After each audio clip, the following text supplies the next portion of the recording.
You're muted. We're muted. Can't can't hear. We are muted. We're muted. Are we muted? Can you hear me? I can hear you. Okay, all right, Mark, you might be mute. Anyway, all right. Well, usually the afternoon show, the evening show, which this is, doesn't have anything to report. That all this stuff happened overnight, and we talk about it in the morning. This time we have some new stuff to talk about. Trump has fired Department of Homeland Security Secretary Christy Yes, thank you. and nominated Oklahoma Senator Mark Wayne Mullen. Mark Wayne Mullen is a lot of people on Twitter are calling him the dumbest member of the Senate. He's the only member of the Senate who doesn't have a 4-year college degree. He ran his family's farm and their plumbing business. But then they say he's only the second dumbest because we have Tommy Tuberville. But anyway, I'm guardedly optimistic about Mark Wayne Mullen because as a plumber, he's dealt with all sorts of people who are freaking out because they have a poop disaster going on in their house, which means that he has to at least be more sympathetic than Kristi Noem, who was just a horrible jerk. Interesting. So, I have no further comments on that one. Okay. so what else are you observing, Sasha? Like I said, definitely a lot going on. I did see that about Christine Gnomes and everything like that. He's also an ex-MMA fighter. He went 5-0 in his 5 MMA fights. He's threatened to fight people in the Senate and outside the Senate. So he's a lunkhead. But I know lots of lunkheads. I'm kind of a lunkhead myself. Lunkheads can be reasonably nice people. We'll see. I mean, in his position, there will be lots of forces on him as head of ICE to not be nice, but maybe maybe some inner goodness will shine through. He's got his head is shaped like a good guy. Like if you look at Pete Hegseth has this big square cubicle head, and he's got white nationalist tattoos. Pete Hegseth, he's had to pay off somebody he raped. He's a drunk. Pete Hegseth has the square head of an a-hole. Mark Wayne Mullen has a kindly shaped, regular round head. Speaking about, you just mentioned the, in effect, race, meaning of that. Since we discussed quite a few times that America historically is a racist country, nobody can deny it. And I started to think today about all the wars that America carries. They're all racist wars because all their enemies, no one is a white race country. If you think about starting from Korea, Vietnam, Afghanistan, Iraq, and now Iran, Venezuela, if you will, okay, Ecuador, Cuba, you can go on and on and on. It's all racist wars. Well, let's talk about World War II, because World War II, we were fighting some white people in Europe and some non-white people in Asia, and we just happened to drop the atomic bombs on the non-white people. Well, the story of the Second World War is quite interesting because England was fighting Germany for now some time, even a couple of years at least. Yeah. And America would not enter the war. No. It's a European war. We don't need it and so on. That's okay. So Japan all of a sudden attacked the United States. So now the United States is in a war, but against whom and where and when? Well, there was a meeting between Churchill and Roosevelt back in, I believe, January 1942. And Churchill was able to convince Roosevelt that this is a war that they both have to fight together. And the right way to do this war is to end the war against Germany and defeat it, and only then finish Japan. Because Japan is not a civilizational threat, because they cannot attack America, they cannot attack Europe. So they will take one island, two islands, 55 islands. That's basically all they need. Well, there is, of course, a byproduct is China, where they annihilated China and killed millions of people, perhaps, and tortured them or so on. That's a different story, but Roosevelt agreed, and although he did not enter the European War anytime soon, I think he started to do something only in 1943 in Italy, and it was not a very successful the thing. And finally, they got it all together in 1944 in Normandy, and it was a coalition of the U.S. and Canada and many, many other countries, and that was successful. So again, Germany is a very different situation. It was civilizational threat. They could take over England. If they would take over England, they would definitely defeat Russia without American help. There's no doubt about that. And then, if they would be successfully developing nuclear weapons, and they would have delivery systems similar to FAU 2, that could be, a really very serious threat against the United States. And so that thing worked, actually.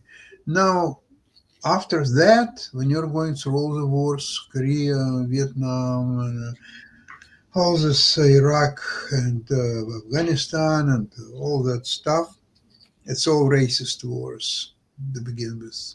Yeah, and FDR, Roosevelt, not a fan of the Jews, sent a boatload of Jews back to Hitler's Germany after they'd escaped. Didn't do anything about, he was getting intel about the camps, didn't bomb the camps. So yeah, and it's weird because the U.S. right now is like 57% white compared to England, which is like 82, 83% white. We're much less white, yet our leadership, tends to get into some racist shit. Yeah, that's quite surprising because, U.S. Few years back before Trump, it was definitely an example to all outside world how the country should be run and what a great country it is, and the great science and great entertainment, great finance and business and just anything, whatever you touch, America is the greatest, whether it's a cinema or theater or music or just anything. It's all lost. All the soft power of U.S. today is nothing but lost. And today it's perceived to outside world as the aggressive country that does not play fair game. And now look at that, what they did twice with the same country, with Iran. So remember how they started the bombing of Iran first time, a few months ago? Yeah. So they were talking about negotiating. Trump said, okay, I'll give you 10 days to negotiate all stuff or so on. And he started and he sent his bombers B-2 on the third day. No, he didn't wait 10 days. He sent it for a third day. So same thing happening now. So by Monday, before the invasion, by Monday, he relayed to Netanyahu about this upcoming meeting of Ayatollah and his advisors on Saturday morning, Iranian time. So Netanyahu was very happy and said, oh, that's a great opportunity. We will kill all of them. So America says, of course, you go, you kill them, and we will join you anytime. In the meantime, at the same time, when it's happening, Kushner and Witkoff were conducting negotiations with Iranians, and Amman, the foreign minister, he was a middleman in that negotiations. So everything was working okay. There were some technical things that they just didn't have all the details. So when they just said, okay, so it's a weekend, on Monday we will provide all the technical details and we will finish it. But little he knew that by Saturday morning, all these peace negotiations would be evaporated. There would be no more any peace negotiations. Now, today, there are a few things you have to understand. Iran is probably the most fanatical country in the world, and their people are Iranians. They are probably the most fanatical people ever. So the general population or the leadership? both. The leadership 100%, but population, look, there are people, of course, maybe 25% who hate Ayatollah and his advisors and so on. Okay, I could agree with that. But then 75%, some of them are fanatically support the regime. I would say half fanatics and half they're trying to the best of both worlds. They're trying to survive. So they agree, okay, you want Ayatollah, okay, let's have Ayatollah. So we could live, we could have normal jobs, normal accommodation, normal food, normal salaries. That's all what they care. And probably in majority of countries, that's the case. But who are running the show? Running the shows are fanatics. And their system of power was conducted the way that even that Ayatollah and his 40-some advisors were killed instantly, nothing really affected the interworking of Iranian system of government. Nothing really happened. They're conducting and escalating daily attacks on U.S. bases, on U.S. friends such as Qatar and Saudi Arabia and United Emirates and so on. And these three countries are the biggest donors of Trump's regime. They relate billions, hundreds of billions, and most likely well over $1 trillion to Trump, some of it to in his hands. So Trump actually controls this money altogether. Some of it, they made some investments, but I even don't know what kind of investments there, especially Qatar, they're influencing American universities. And so on. I don't know in all details what exactly their investments are. Well, Kushner got a couple of $1 billion to manage, and here and there some stuff is coming up. But look, essentially they were paying U.S. to protect them from Iran. So now they paid the money. Where is the protection? When they are going after not only American bases, but the hotels, the infrastructure, the airports, just anything. So where is the protection? How U.S. is planning to protect their friends? They're not. They're not even protecting their own citizens who get stuck. We are talking about tens of thousands of people, probably more than 100. In all these countries, they cannot return home. They cannot fly anywhere to Europe or anywhere where it's safe. And there are no evacuation plan. There are no jets. So there are no passenger planes flying out of there. They talked about the U.S. spokesman said, "Yeah, we've got some planes, but that's I don't know. It's other countries are getting their people out. We are not so much." Yeah, and there's no evacuation plan anyway to speak of. There's no such thing. So how U.S. could go into war with Iran when there are no evacuation plans, no plans to protect their friends in the Gulf, their own military bases there. Now, as you've heard, probably Iran has attacked Cyprus.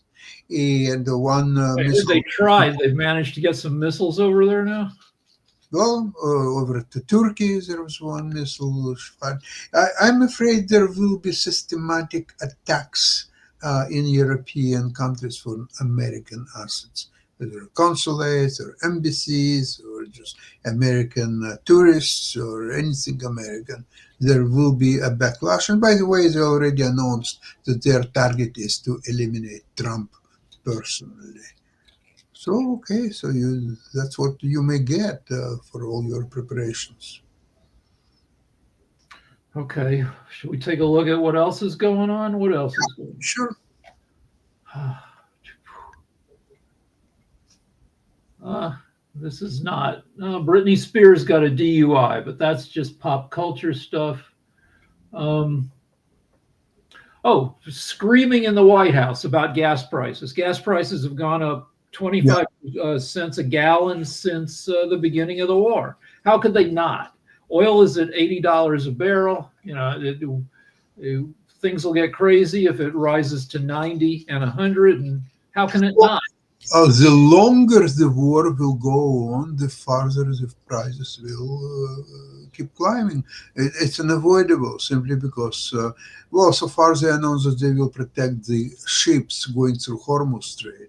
But I'm not sure whether it's been implemented, whether somebody protects anybody there. I really don't know. So the midterms are in less than 250 days. Yeah. Trump turns 80 in 100 days. If he will be alive by that time. Yeah, we'll see if he'll still be around. Hey, just really quickly, Trump is saying that he wants a direct role in Iran's succession. So he told Reuters, Access, and other outlets that the U.S. should be involved in selecting Iran's next supreme leader after Ayatollah Ali Khamenei's death in an Israeli strike. So he dismissed Mojtaba Khamenei, the late leader's son, as unacceptable, and said that he prefers someone from within Iran, but who's not hostile to the U.S. So apparently we're trying to do not just nation building and regime change, but a lot of leadership that is friendly to us and everything like that. So what's y'all's take on that, this notion of us handpicking the successors in countries that aren't ours? Good luck. All I can say is good luck. I think that the war hasn't even started yet. You will see the escalation on both sides. I think U.S. ultimately have to put their troops on the ground, their boots on the ground, whatever you want. And ultimately, I think U.S. will use nuclear option. That would be, I mean, it's, Trump breaks a lot of promises and breaks a lot of norms. We haven't dropped a nuke in 80 years, 81 years. Did ever Trump offer that promise that he will never use nukes? I never heard that from him. I don't know, but he always made noise that he was a president of peace, and now he's doing this. I mean, if Trump is smart, he will declare victory and get the hell out of there. He has caused a lot of damage to Iran. He sank their navy is destroyed. Half of their missile launchers are gone. But he did the easy stuff, and the tough stuff will involve boots on the ground and not a lot of progress. The idea that they can just walk into that country, well, maybe they can't because it's a big country. If they pick the right entry point, they can probably walk and roll across 100 miles of desert before they, encounter significant. Wait a sec. Russians invaded Ukraine. What's happening today on the front? Russians are being destroyed daily by Ukrainian drones and missiles. And why do you think situation in Iran is very different? The American troops will be destroyed by the missiles, by drones. U.S. has no defense, unlike Ukraine, which developed defense against drones. Now, the United States have none. So they will just keep losing hundreds of troops. I don't know. I was thinking back to the Iraq War of 2003, but that was pre-drones. That was before drones. Well, it was 40 years ago. Well, no, 2003, 22 years ago. No. The second Iraq War. Wait. No. We're talking about different things. You're talking about Iraq-Iran war. Yeah. Between Iraq and Iran. That war was in the 80s. Yeah, 80 to 88. 82 to 88, something like this. Yes, At that time there were no drones. Iran was not nearly as strong as it is today. And Iraq was supported by US and some other countries. And there was emphasis. They lost probably together 1 million people. and the war ended. Nobody claimed victory in that war because both sides, to me, appear like losers. But it was different Iran, and of course different Iraq too. But nobody cares about Iraq today. About Iran, yes, we do care a lot because Iran now, they put a goal. Obviously, in the long run, they cannot defeat the United States. We both know that. But they want to increase cost for United States to such a degree that their victory will mean ultimate victory in a few months from now would mean very little because losses, the financial losses, the people's losses, the infrastructure losses will be such a great price to pay that nobody needs this victory, to tell you the truth. Yeah. Yeah, that makes sense. Hey, Sasha, I was looking at something really interesting. Well, some people would find it interesting. I think Rick would find it interesting because he, like me, likes to read interesting things and all along those lines. And people are concerned about the war. Even some of my friends here are concerned about how it will impact our lives and whether we're heading to World War III. I had a friend that says, as far as he's concerned, we're in World War III because of all the countries that are fighting. But one of the things that I saw was some of the dumbest wars. So, Rick, they were talking about a war that had to do with Britain, and apparently it was the United States and the British who nearly went to war over a single pig, and it was called the Pig War and everything like that. And then, of course, in Australia, there was the Emu War, where they actually literally declared war on emus. So they had a war against the birds because the birds were raiding some of the farmland and everything like that. And then, of course, there's the war of the stray dog as well. So it's kind of, and even pastry wars. So what are some of the dumbest wars that you've heard about? Because what I heard about this war, I know the Australians fought. There's a war called the War of Jenkins' Ear. So I don't know I what did it hear about was. that one too. The name like that, it probably wasn't the smartest war. Well, I can tell you what it's about. It's a peculiar incident involving Captain Robert Jenkins set the stage for a conflict between Britain and Spain. While sailing near the Spanish coast, Jenkins was captured and had his ear severed by Spanish forces as a warning against Buckland. And upon his return, Jenkins famously presented his ear before Parliament, rallying public outrage. So because he got his war cut as a pirate and everything. So that's how the Jenkins War started. And then there was the football war that existed, and football in this case being soccer, that existed between El Salvador and Honduras, and it was a volatile mix of sports and politics because they got really intense, as oftentimes they do in some of these world matches. But sometimes a stupid war can be good because it reminds people how bad war is. Like when there's world wars, large multi-country conflicts happen, about once every 80 to 100 years throughout history. And you could argue that it's on that time schedule because people forget how terrible and wasteful war is. Well, but apparently there was a... In First and Second World War, there was only 20 years between those wars. But between the First and Second World War, we had the Spanish flu, which cooked everybody's brains and turned everybody stupid. Between the First and Second World War, we had the rise of the KKK. We had the rise of fascism. We had the Great Depression. And so were we all idiots? Maybe. Are we all idiots now because COVID has cooked a lot of people's brains? And the internet, and propaganda via social media. I don't know. Could be. And apparently there was even wars that were bloodless, because apparently there was a 365-year war that had hardly any casualties, a 335-year war.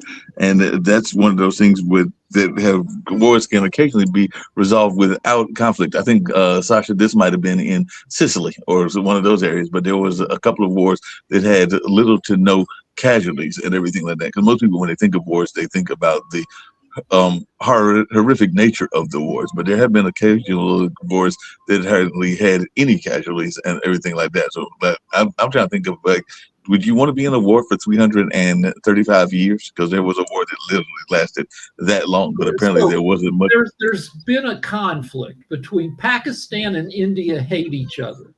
And they've been fighting over a high altitude area called Kashmir since they became separate countries in 1948. But when they fight, they do not use guns. According to what I've read, they use rocks and sticks because the leaders of each country don't want it to escalate into a full-on war because each country has nukes. And I'm not sure they even give a crap about Kashmir. It's super high altitude. It's not the best place to live. It's kind of like garbage geography. So if they're going to fight, they're going to fight using primitive weapons so nobody gets, too injured and you don't have escalation. Well, the 335-year war was apparently between the Netherlands and the Isle of Sicily. Hey, Sasha, another interesting thing that I saw that actually involved your country and everything like that, meaning the country not of Ukraine, but of Canada. Apparently, there's been an escalation of knife attacks, and that's the second leading cause of death in terms of a lot of people's estimates there in Canada. So what are you hearing about these knife attacks? Because I read this article that guns is still the #1 way that people are killing each other, but knives aren't far behind. So what are you hearing about this? Because I read that earlier today, too, that there's an escalation of knife crime in Canada. Well, those truths I've heard about it, but know very little about it. And, you have to probably find a good source of knives and buy them and have them available if you need them. I mean, in countries that don't have a lot of guns, England, there are probably plenty of guns in Canada, but probably owned by like responsible hunters and sports. Yeah. Right. So not a lot of guns in the general population. And knives are horrible all on their own because you can get stabbed 3 times in 1 second and not even realize that you're hurt. And a knife slides into you and makes you dead. And unlike, a gun, which announces itself loudly, a lunatic with a knife can do a lot of damage before people figure out what's going on.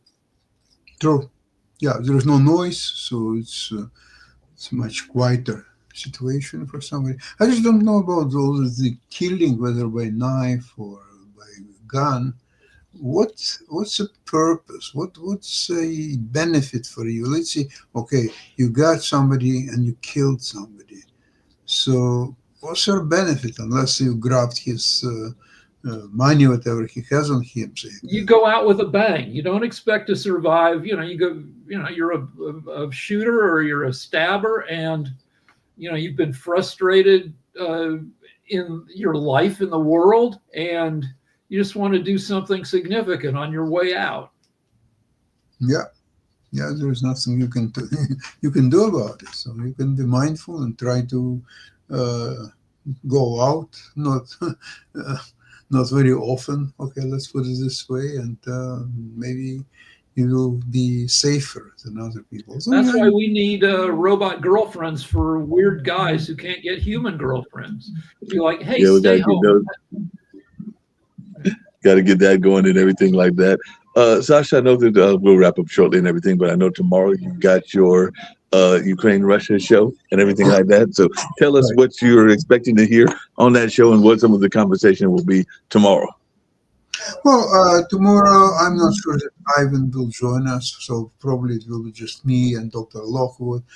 So we will discuss situation in Ukraine in details as much as we can, but I'm pretty sure we'll also talk about the Iranian situation and how that develops, because there is very important correlation between what's happening in Ukraine, what's happening in this Iranian situation. What's interesting is that basically Putin and Trump are wearing the same shoes. So the Putin attacked Ukraine in the middle of nowhere, same as Trump attacks Iran without any reasons, without any threats for the United States or so on. So it's very similar. I think they are learning from each other a lot. Yeah, they may be learning from each other. I did hear. I'm sorry, Rick. Not to call it a war. Putin doesn't call the Ukraine invasion a war. He calls it a special military operation. And Trump does exactly the same thing now. He calls this a special operation. So they're learning from each other.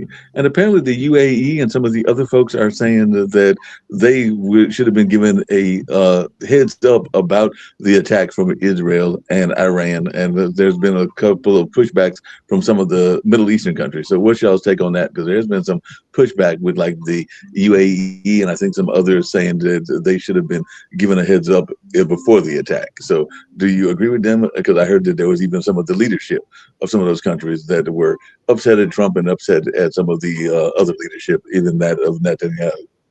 Well, this country is, you know what, to tell you the truth, I don't feel sorry for all those countries. They foolishly gave United States billions, if not trillions of dollars, without specifying what is the purpose of this money. The purpose to me is very clear, to protect them from Israel, from Iran, from maybe China, Russia, whoever else is going to attack this really places of, how would you call them, plenty of nothing.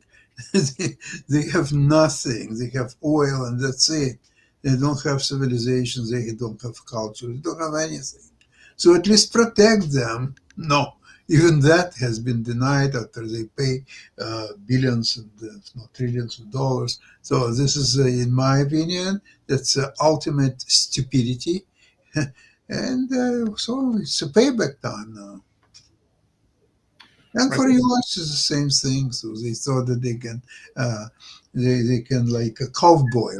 Okay, hey, shoot them. Okay, shoot Ayatollah, shoot his advisors, and run home. And nothing will happen to you because Iranians cannot get their missiles to the United States, but they can get their missiles to your military bases, to your consulates, to your friends in the region. And so there is a payback time anyway. You cannot go to these mindless adventures without experiencing a payback. All right. With that, should we wrap up? Yep. Sure. All right. See you tomorrow. See you. Oh, hold on a second. We have a question.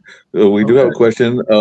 The person is saying, what do you think of Pedro Sanchez's performance? Prime Minister of my country, Spain, is trending on Twitter. So this is coming from somebody, it might even be Nick, but apparently there was a performance. And I did hear that Spain was very much involved in some of these political discussions. So what is our take on that? So Spain's been standing up to Trump, I believe, saying you can't land your planes and to stage them to attack Iran. And then Trump said, no, Spain said, okay. And then the head of Spain. It's not only Spain, it's also France, UK, Germany, and these countries are absolutely right because know what fanatics are, Iranians.